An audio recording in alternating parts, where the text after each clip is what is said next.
우리 모두 자리에서 일어나셔서 로마서 16장 말씀 함께 나누도록 하겠습니다. Book of Romans chapter 16 verse 1 through 16. 1절 제가 먼저 읽습니다. 내가 갱그레아 교회의 일꾼으로 있는 우리 자매 베베를 너에게 추천하노니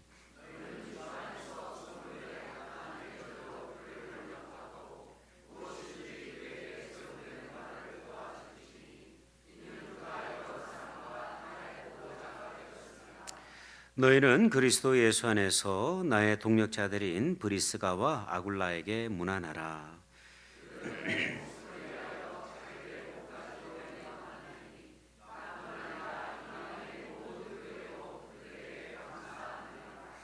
또 제 집에 있는 교회에도 문안하라. 내가 사랑하는 에베네도에게 문안하라.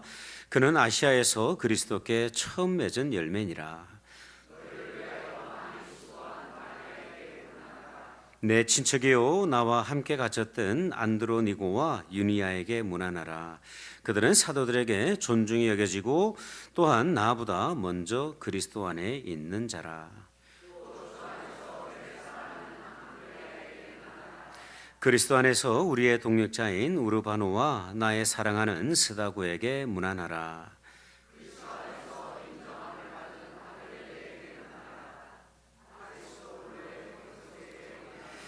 내 친척 헤로디온에게 문안하라. 나기수의 가족 중 주 안에 있는 자들에게 문안하라.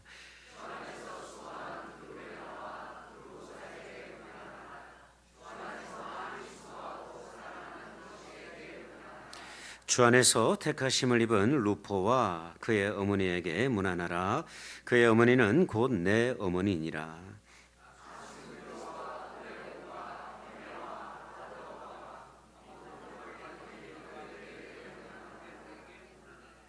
빌룰로고와 율리아와 또 네레오와 그의 자매와 올름바와 그들과 함께 있는 모든 성도에게 문안하라. 너희가 거룩하게 입맞춤으로 서로 문안하라. 그리스도의 모든 교회가 다 너희에게 문안하느니라. 아멘. 자리에 앉으시겠습니다. 어느 무더운 여름날 세 사람의 일꾼이 교회당을 짓고 있었습니다. 그 모습을 지나가던 행인이 보고 일꾼들에게 질문을 해요. 여러분, 날씨도 더운데 여러분들은 도대체 무슨 일들을 하고 계십니까? 그러자 첫 번째 일꾼이 이렇게 대답을 합니다. 보면 모르겠소. 우리는 노동일을 하고 있어. 두 번째 일꾼은 이렇게 대답을 합니다. 우리는 돈을 벌고 있어이다. 근데 세 번째 일꾼은요, 조금 다르게 대답을 해요. 우리는 하나님의 집을 짓고 있습니다. 같은 공간에서 일을 하고 같은 시간에 일을 하고 같은 건물을 짓고 있지만 그 섬김의 태도가 무척 다른 것을 볼 수가 있어요. 여러분, 이 세 사람 중에 누가 참된 교회의 일꾼이었을까요? 오늘 본문은 사도 바울이 로마서를 마무리를 하면서 자신과 더불어 하나님의 교회, 하나님의 나라를 위해서 수고하며 땀 흘렸던 그 일꾼들의 이름들을 일일이 소개를 합니다. 그 일꾼들이 총 33명에 해당하고 있어요. 마치 우리가 영화를 보고 나서 마칠 때쯤이면 자막이 쭉 올라가는데요. 그 자막에서 작품을 위해 수고했던 그 스태프들, 밤잠을 설쳐가며 작품을 위해서 수고했던 이름들을 소개하는 것과 무척이나 흡사합니다. 여러분, 과연 바울과 더불어서 이 하나님의 나라를 세웠던 그 인물들은 누구였을까요? 그리고 그들은 어떤 사람들이었을까요? 본문을 보면요, 우리가 예상하는 그런 인물들이 아니라 조금은 생소한 인물들의 쭉 소개가 되고 있는데 그들이 누구였으며 하나님 나라의 어떠한 역할을 감당했는가를 좀 살펴보면 좋겠습니다. 아울러 이를 통해서 저와 여러분이 이 하나님 나라에 어떠한 일꾼이 되어야 할 것인지 함께 도전받는 시간이 되었으면 좋겠어요.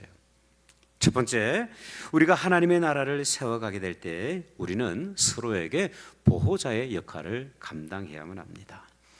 우리 다 같이 오늘 본문 1절과 2절을 함께 읽어보죠. 시작.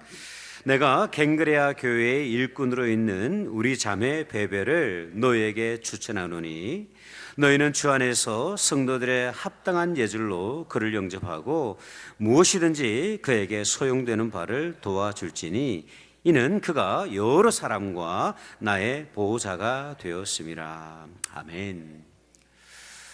먼저 사도 바울은요, 베베라고 하는 인물을 소개를 합니다. 우리에게는 조금 생소한 인물인데 여러분, 이 베베가 어떤 인물이었을까요? 가장 먼저 그녀는 갱그레아 교회의 일꾼이었어요. 쉽게 말하면 갱그레아 교회의 집사의 직분을 가지고 있었던 사람들이었습니다. 여러분, 이 갱그레아는 어떤 교회냐면 이 고린도라는 곳에서 남동쪽으로 약 6마일 떨어져 있는 자그마한 항구 도시입니다. 제가 성지순례를 하면서 이곳을 방문했던 적이 있는데 작지만 아주 피스풀한 그리고 고즈넉한 그런 항구 도시의 모습을 가지고 있어요. 이곳에 교회가 세워졌는데 그 교회에서 이 베베가 집사로 섬기고 있었던 것이죠. 특별히 그녀는 바울의 서신을 가지고 이 로마 교회에 그 서신을 전달했던 것을 볼 수가 있습니다. 지금이야 뭐 전자우편이나 아니면 카톡 한번 클릭만 하면 이렇게 편지가 전달이 되지만 당시만 하더라도 이 서신은요, 사람의 손을 통해서 반드시 전달되어야만 했던 것이죠. 이것을 볼 때 이 베베가 얼마나 신뢰받던 인물이었는가를 우리가 추측을 할 수가 있어요.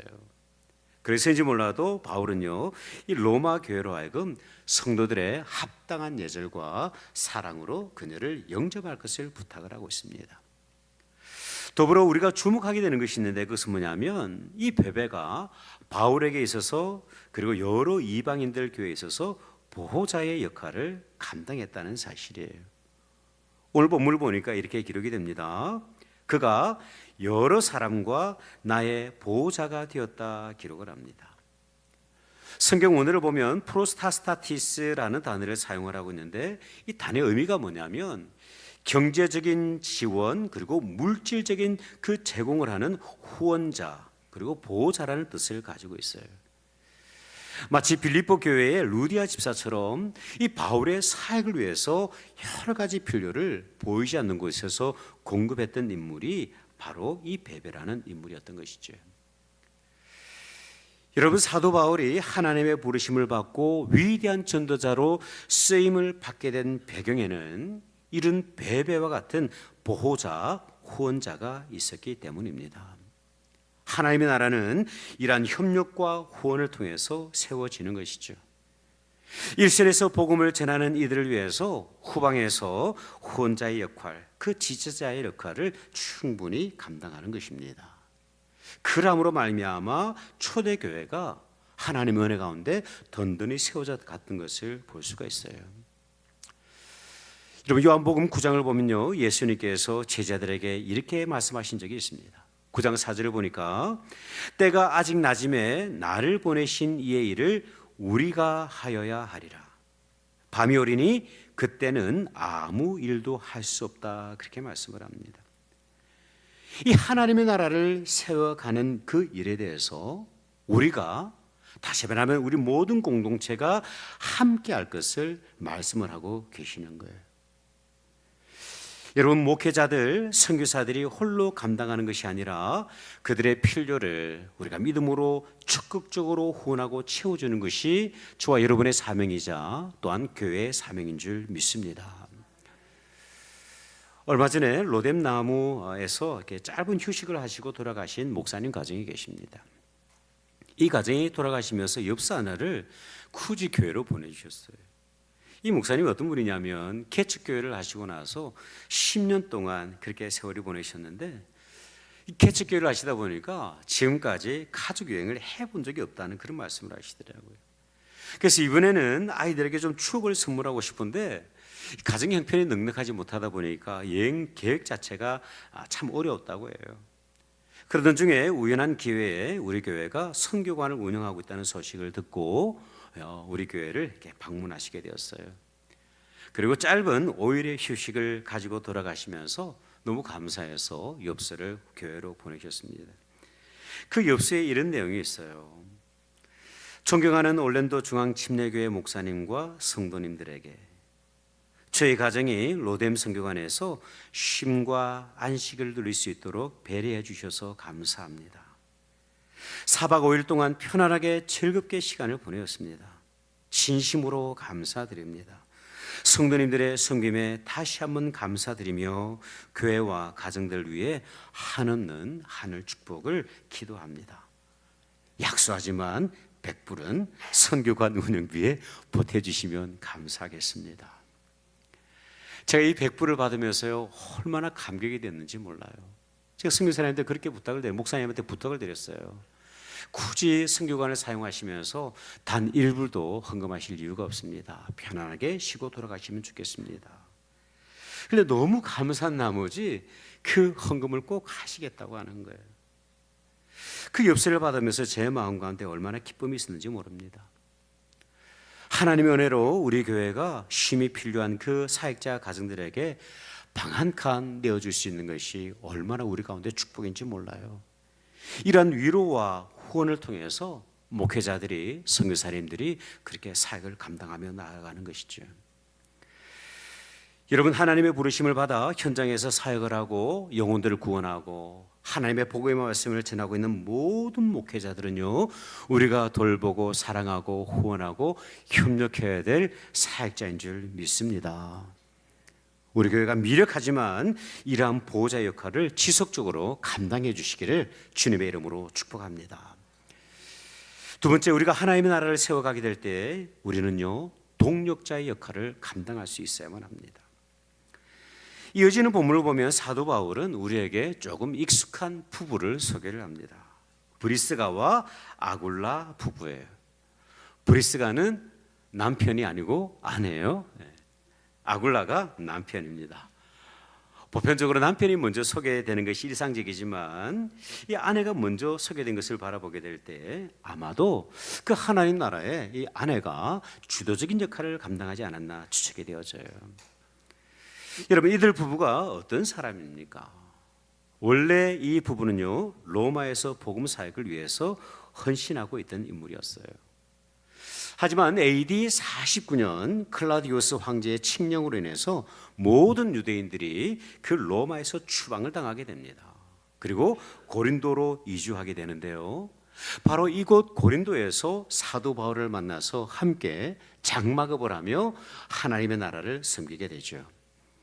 그러다가 AD 54년 그 로마 황제 칙령이 해제가 되면서 다시 로마 시내로 들어가서 평신도 사역을 이어가게 되는데요, 사도 바울은 그 로마 교회에서 헌신하고 있던 이들 부부에게 안부를 전하면서 이런 기록을 남기고 있어요. 우리 다 같이 이어지는 3절과 4절을 함께 읽어보겠습니다. 시작. 너희는 그리스도 예수 안에서 나의 동력자들인 브리스가와 아굴라에게 문안하라. 그들은 내 목숨을 위하여 자기들의 목까지도 내놓았나니 나뿐 아니라 이방인의 모든 교회도 그들에게 감사하느니라. 아멘. 이 브리스가와 아굴라 부부는요, 복음을 위해서 사역을 하던 그 바울과 여러 이방 교회들을 위해서 목숨을 아끼지 않았다 기록을 합니다. 자세한 기록의 내용이 없어서 그 정황이 어땠는지 알 수는 없습니다만은 이 이방 교회와 사역자들을 위해서 자신들의 그 목숨을 아끼지 않고 희생했던 것으로 보여져요. 이러한 그들에 대해서 사도 바울은 어떻게 표현을 하냐면 동력자다 그렇게 표현을 합니다. 스네르고스라는 표현을 사용을 하고 있는데 함께 일하는 사람, 함께 돕는 사람, 코워커로 그렇게 소개를 하고 있어요. 이러한 동력자들을 통해서 사도 바울이 하나님의 사역을 온전히 감당해 나갈 수 있던 것을 우리가 성경의 기록을 통해서 확인할 수가 있어요. 여러분, 고난의 잔을 목전에 두고 계셨던 예수님을 보시기를 바랍니다.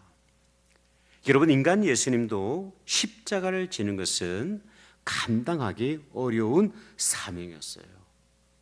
그 십자가를 지실 때 예수님께서 제자들과 함께 동력하기를 원하셨다는 사실을 아시는지 모르겠어요. 마태복음 26장 36절에서 39절은요, 이렇게 말씀을 합니다. 이에 예수께서 제자들과 함께 겟세마네라 하는 곳에 이르러 제자들에게 이르시되 내가 저기 가서 기도할 동안에 너희는 여기에 앉아 있으라 하시고 베드로와 세베대의 두 아들을 데리고 가실새 고민하고 슬퍼하사 이에 말씀하시되 내 마음이 매우 고민하여 죽게 되었으니 너희는 여기 머물러 나와 함께 깨어 있으라 하시고 조금 나아가서 얼굴을 땅에 대시고 엎드려 기도하여 이르시되 내 아버지여 만일 할만하시거든 이 잔을 내게서 지나가게 하옵소서. 그러나 나의 원대로 마시옵고 아버지의 원대로 하옵소서. 여러분, 예수님에게도 제자들의 기도의 후원이 꼭 필요했습니다. 여러분, 예수님에게도 이 통력의 은혜가 필요했다고 한다면 지금 이 순간에도 복음의 현장 가운데서 목회자로 사역자로 부르심을 입은 사람들, 조금 더 확장을 해보면 평신도 지도자로 사역을 하고 있는 우리 교회 지체들, 사역위원들도 그렇고요, 목자들도 그렇고 부장들도 마찬가지입니다. 기관장들도 마찬가지입니다. 그들에게 우리의 동력의 은혜가 꼭 필요합니다. 그들 여러분 외롭게 내버려두시면 안 돼요. 목회를 하던 가운데 정말 고독감에 지쳐있던 어느 목사님이 서점을 지나가던 중에 문득 눈에 들어온 책 한 권이 있었어요. 그 책 제목이 뭐냐면 How to Hug. 순간 그 책의 내용이 너무 궁금한 거예요. 그 즉시 서점으로 들어가셔서 책을 열으셨는데 책을 여는 순간에 실망이 되어서 바로 덮어버렸다고 합니다. 알고 보니까 그 책은 어떻게 허그하는가에 대한 방법이 아니라 how에서 허그까지 그 단어를 설명하는 백과사전이었던 것이죠. 목회자의 마음이 그래요. 여러분, 바울이 하나님의 부르심을 받아 이방인 선교에 위대한 과업을 이룰 수 있었던 이유는 브리스가와 아굴라와 같은 목숨까지 함께 나누면서 통용했던 믿음의 사람들이 있었기 때문에 그래요. 우리 교회는 이 사명 어떻게 감당하고 계십니까? 여러분들의 사역위원들을 너무나도 외롭게 내버려 두지 않으십니까? 그들의 수고에 대해서 칭찬하고 격려하고 세워드리기보다는 깎아내리는데 급급하지 않습니까? 여러분들을 위해서 정말 기도하며 말씀을 준비하고 있는 목자들, 여러분 그분들을 어떻게 대하고 계십니까? 여러분들의 기관을 위해서 수고하고 있는 그 기관장님들, 여러분 어떻게 대하고 계십니까? 그들에게 꼭 필요한 은혜가 있는데요, 동력의 은혜가 필요해요.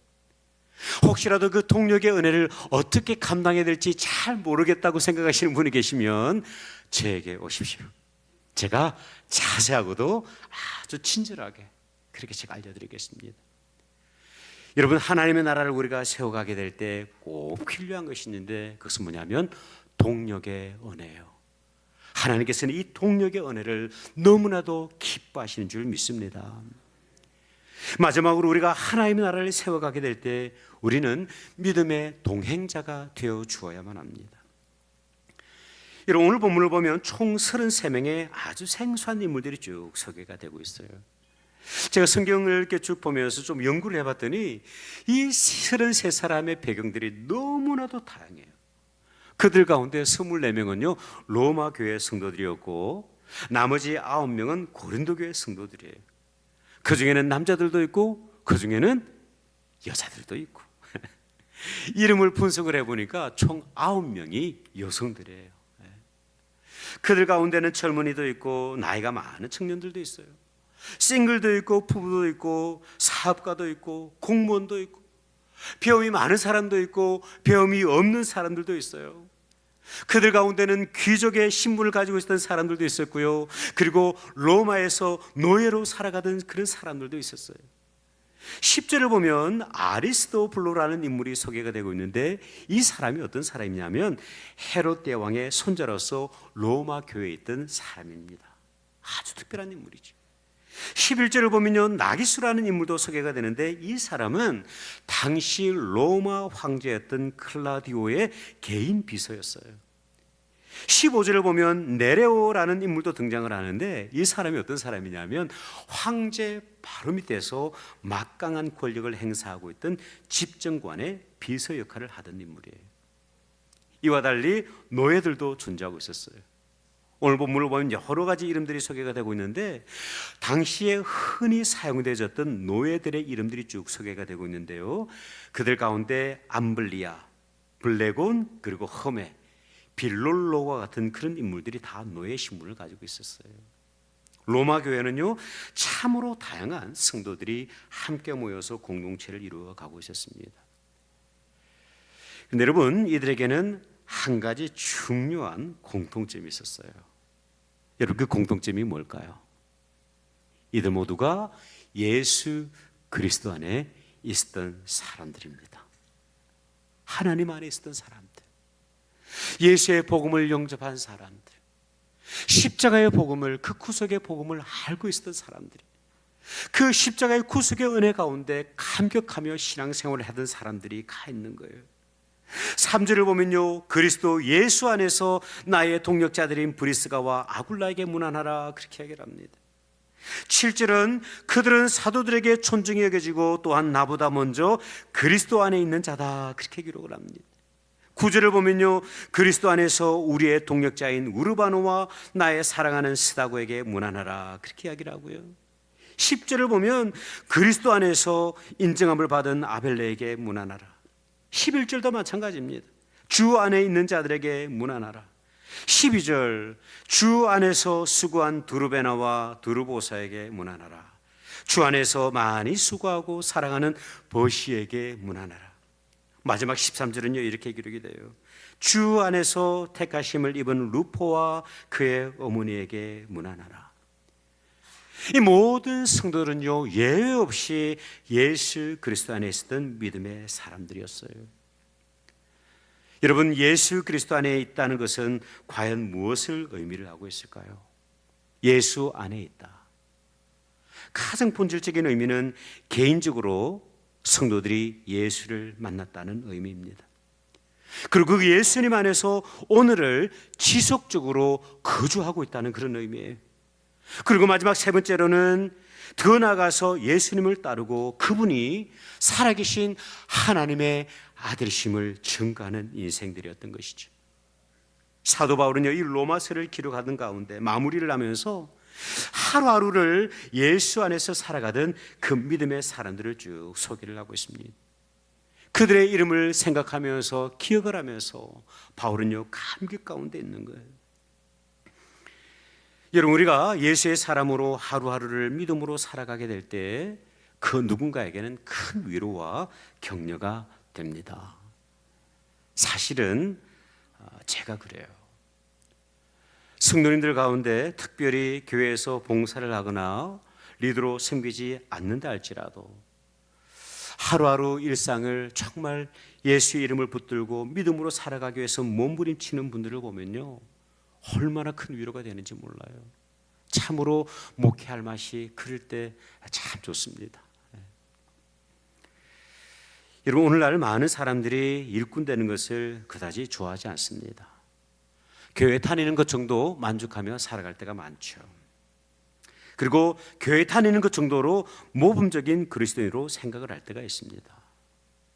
근데 여러분, 저와 여러분이 그리스도의 십자가 앞에 서는 순간 저와 여러분, 우리 모두는 그리스도의 일꾼 되기를 간절히 소원하게 됩니다. 오히려 일꾼으로 부르심을 입지 못할까 봐 두려워하는 마음이 우리 가운데 있는 것이죠.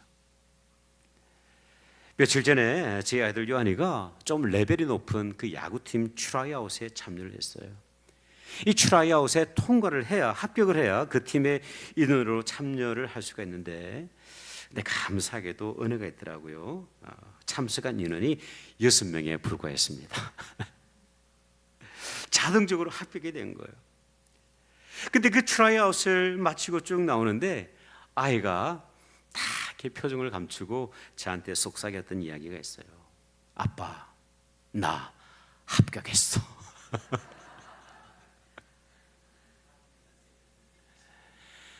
여러분, 팀원에, 야구 팀원에 그 한 선수가 뛰어서 뛰는 것도 참으로 영광스러운 일입니다. 하지만 저와 이름으로 부족하지만 그 하나님 나라의 일꾼으로 살아갈 수 있다는 것은 너무나도 거룩하고 위대한 영광인 것이죠. 여러분, 로마서 16장의 명단은 오늘로 끝이 나지 않는 줄 믿습니다. 지금도 하나님의 나라의 그 일꾼들은요, 하나씩 하나씩 그 명단이 추가되고 있는 것이죠. 바라고 기도하기는 좋아요. 여러분, 우리 교회 모든 성도님들 한 분 한 분들이 하나님께서 정말 기뻐하시고 기대하시는 그런 신실한 예수의 일꾼 되시기를 주님의 이름으로 축원드립니다. 기도하겠습니다.